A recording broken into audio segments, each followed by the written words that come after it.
Welcome back to the Skyfall Sessions. I am John. Let's get into some news with Biden, really quick, related to Israel and Netanyahu. Let's see what he's really about right here.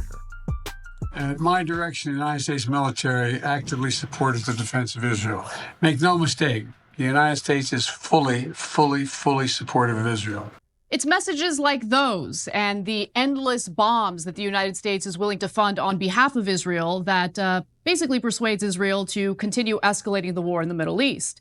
And what's interesting is, while you hear Biden say over and over again that he wants a ceasefire, that he's working really hard for a ceasefire, fact of the matter is, behind the scenes, he's saying something entirely different. And that's according to some new reporting from Politico and the Washington Post. All right, so we're about to get into some real news. So just for context, people have been upset, of course, because of the war over there in Israel, between Israel and Gaza, in which Israel is definitely the aggressor. Yes, initially they were responding, rightfully so, to the October 7th attack.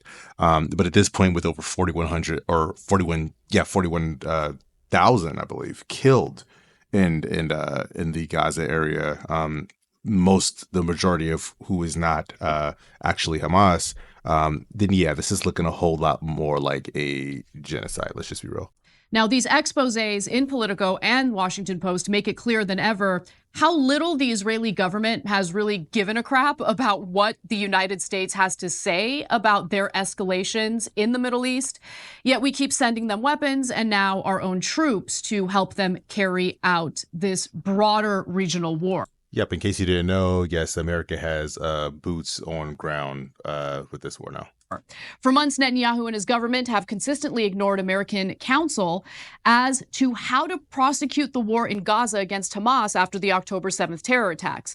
Biden and his aides were repeatedly frustrated by Israel's widening war aims within Gaza, with a devastating impact on Palestinian civilians, even at the cost of a deal to free the remaining hostages. Now, Biden's weakness was pretty evident early on in this war when, for example, he took a half-hearted stand, basically demanding Israel allow aid into Gaza. And about a week after the Hamas attacks, Biden intended to visit Israel, Blinken said, but he was not getting on a plane unless we have humanitarian access opened up. Both sides dug in their heels. Bibi was saying, "My politics here won't allow it," and get a load of this disgusting statement. They don't want a single aspirin to get into Gaza. The Israeli people want revenge, the official recalled. So that's like pretty damning. So this entire time, it was the narrative on the Israeli side has been, oh well, they're just trying to get their they're just trying to get their justice. They're defending themselves against a threat. But it's been almost a year, and like we're literally a couple of days off from the anniversary of the original attack, and this has just gone way too far. At least for the first time behind closed doors, he was being honest. This has nothing to do with trying to get Hamas. Remember, for the first 9 months or so, they didn't get a single Hamas leader while they slaughtered 40,000 Palestinians. Yep. It was about revenge. It's always been about revenge. And it's revenge for how dare you resist our 57-year occupation. You should know your role to be enslaved by us in open-air camps. So, and this is the reality that most people don't want to say because they're scared of being called anti-Semitic, but you're not anti-Semitic if you're getting facts. The fact of the matter is that they're committing a literal genocide. We need revenge because you didn't know your role. Let's move on to the best friend of war criminals. A wary-looking Anthony Blinken, that's of course the Secretary of State, emerged before dawn the next day to announce to waiting reporters that Biden was coming.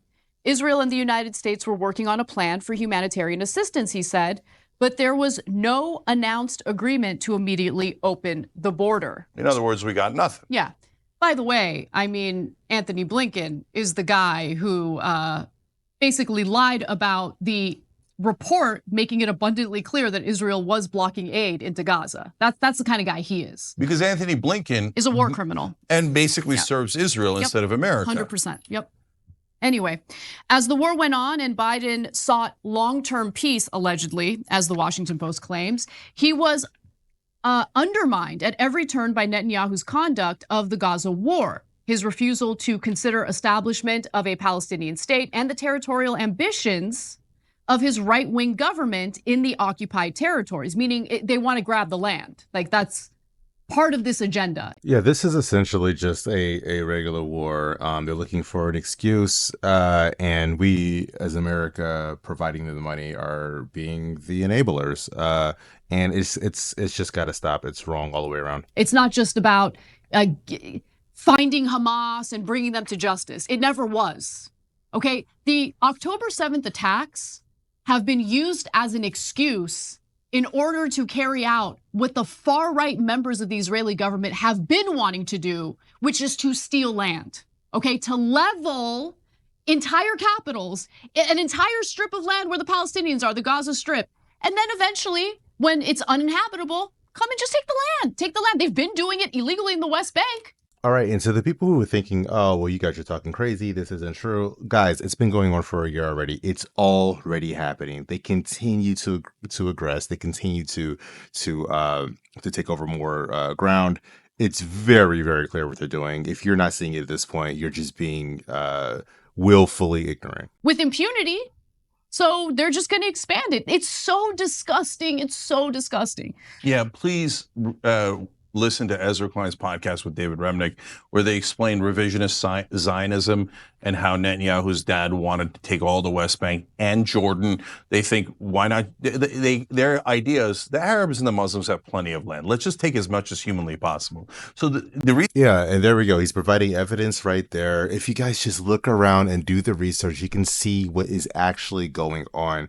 To the Jewish people out there, this is not an anti-Jewish thing. This is not an anti-Semitic thing. This is just facts, man. They are going out there. Israel is out there right now slaughtering like thousands and thousands of Palestinians, and America is just helping them. The reason I mention that now is, one, you should know, because the American media outside of Ezra Klein assiduously hides that fact from you. And they went to Israel. They're both Jewish Americans. They went to Israel. They support Israel, not what they're doing today, but as a concept, as a country, et cetera. And they realize, oh my God, the politics has totally changed. And so this is nobody's interested in a two-state solution in Israel. That's not even being discussed, not by even the most liberal politicians in Israel. The Palestinians have no chance of getting a state. The Israelis don't believe they have a right to exist, and they're trying to take as much of their land as possible. And so I say that to you right now because as you hear the rest of the story, understand that the biggest conflict is the US keeps saying, hey, you're not getting to peace. We want you to get to peace. But Netanyahu doesn't want to get to peace. Exactly. He wants to take more land. So it is an irreconcilable difference. And they're not even acknowledged that they have this. So Biden not keeps publicly. At least not publicly, right? And so Biden keeps saying, like, I don't understand. This is not the path to peace. Yes, idiot. That's because they're not trying to get to peace. They're trying to get to more territorial conquest. No. And here's the thing: this is how wars happen. This is how conquest happens. People act like they don't know what's going on. They act like they don't know what their allies are doing. America is doing literally the same thing. We know what Israel's doing, but we just don't want to break the peace agreement with them. And as a result, thousands of people or tens of thousands of people in Gaza are being killed. They're being genocided as a result of our stupidity. Jake, he knows. Like, this is the whole reason why I want to do this story. Biden knows. Biden knows, okay? Biden isn't the benevolent leader who's been taken for a fool. Right. He's not stupid. He's not been taken for a fool. He knows exactly what they're doing, and he's just not doing it. He knows they're doing a genocide. He's just not calling it what it is, and he's not going to stop it. By Israel. He knows. He knows. Here's where it gets real damning, okay? These are excerpts from Politico's expose. As his influence over Netanyahu shrunk, Biden's anger grew. Phone calls between the two men were increasingly turned into shouting matches, according to one of the officials and one other senior official not authorized to discuss private conversations.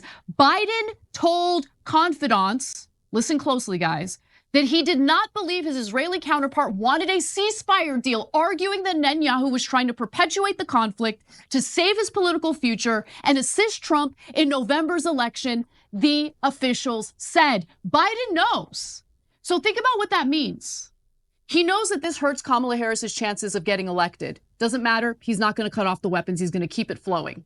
He knows that Netanyahu has no interest in a ceasefire, yet he lied to all of us multiple times with his BS statements about, oh, Israel's agreed to a ceasefire. Israel's agreed to a ceasefire. They're going to sign it. Everything's great. And then, of course, that was all BS. Okay, he knows. He's having these conversations behind the scenes. My point to you is, he's not a benevolent leader. Okay, he's not someone who's actually doing everything he can to ensure that there's peace in the Middle East. He continues to funnel the weapons to Israel. Okay, and this is what I really need people on the left to understand, like people who are on my side of the aisle, on the left, who are kind of censor, who don't understand what corporate Democrats look like. Biden is what a corporate Democrat looks like. If you're wondering why we're complaining about Biden, it's things like this exactly. Pay attention. Just last week, they announced an additional $8.2 billion in weapons. 8.7. 8.7. Apologies. Thank you for But the you know, the clarification. $500 million that could have gone to help Americans. Who cares about Americans? No, we don't right? have any money. Sorry, we don't have any money for Americans. That's why we can't do paid family leave. We can't do anything that you need because. But that 500 million is just a rounding error. We just forgot. And does it really matter 8.2 versus 8.7? But I want to say something. Why are you having shouting matches with Netanyahu? Like if I was giving someone 26 million, let alone $26 billion, I wouldn't need to shout at all.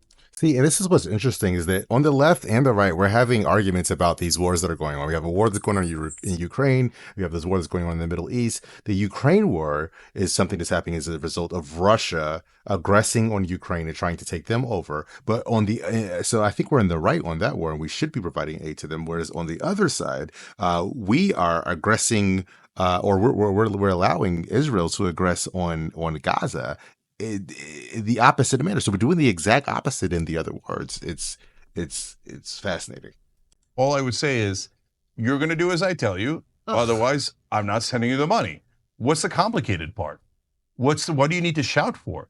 Instead, he's like, please listen to me. And then Netanyahu was like, shut up, you loser, and send the money quicker. Literally. Later, there's a quote in there about how Netanyahu was furious that Biden wasn't sending the money quickly enough because he's entitled to all of our money. Right. And it's so crazy how Israel just feels like they're so entitled. I'm not really sure why America has such a ridiculous attachment to Israel in this way. Not that we shouldn't support Israel, but we're supporting them through this genocide, and we're sending them billions upon billions of dollars, and it's just got to stop at some point. Seriously. As quickly as he wants it. Biden is literally a career politician. His entire career for like the last 50 years has been as a politician. And in the end, this is his legacy, getting dog walked by a foreign leader who's committing war crimes. Woof, woof. All right. So, by the way, the other thing that you should know, especially as America has been struggling to get past inflation and everyone is upset about the economic situation here, Israel's planning on bombing Iran's oil fields.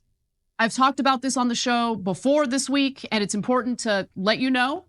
It's already translating to higher,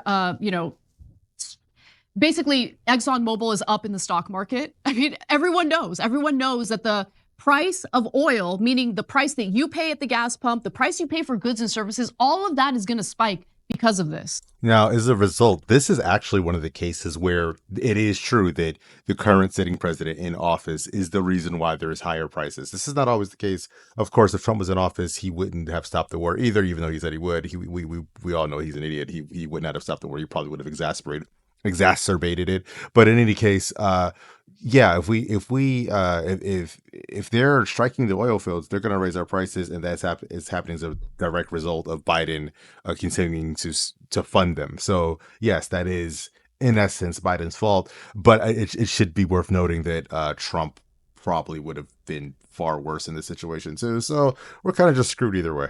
Yeah. So not only are you funding Israel's war, you're also going to pay a lot more for gas and goods and services because of the war. So congratulations, you're welcome. Your government working for you. Yeah. So see, that's the amazing part, guys. This is how much money and politics controls everything. Because so now Biden knows that he's like, this is the U.S. interest. He states it publicly. We want you to do a ceasefire. We want you to send in humanitarian assistance, et cetera. Don't do a broader regional war. And then Netanyahu slaps him around public and goes, of course I'm not going to listen to Biden. Send me the money. And so we're losing U.S. interests, as stated by Joe Biden. The chance of Donald Trump winning is much higher if there's a big war and gas prices go up right before the election. And Biden's been personally humiliated over and over internationally. So everything that the Young Turk spits here is truth. I just wanted to share this really quick with you because it's just so important to understand that yes, even if you're on the Democratic side, no, Biden is not doing the right thing. Would Kamala do any, or would Kamala do anything different? Probably not. Let's be honest. Would Tim Walz do something different? That is a possibility, but that remains to be seen still. In any case, pay attention to what's going on over there in the Middle East. This is very important stuff. But in the meantime, I'm going to continue to give you more news if I can, covering places like the Young Turks and other channels that I like to watch. So if you please give me a like and subscribe as I try to grow this channel. Thanks.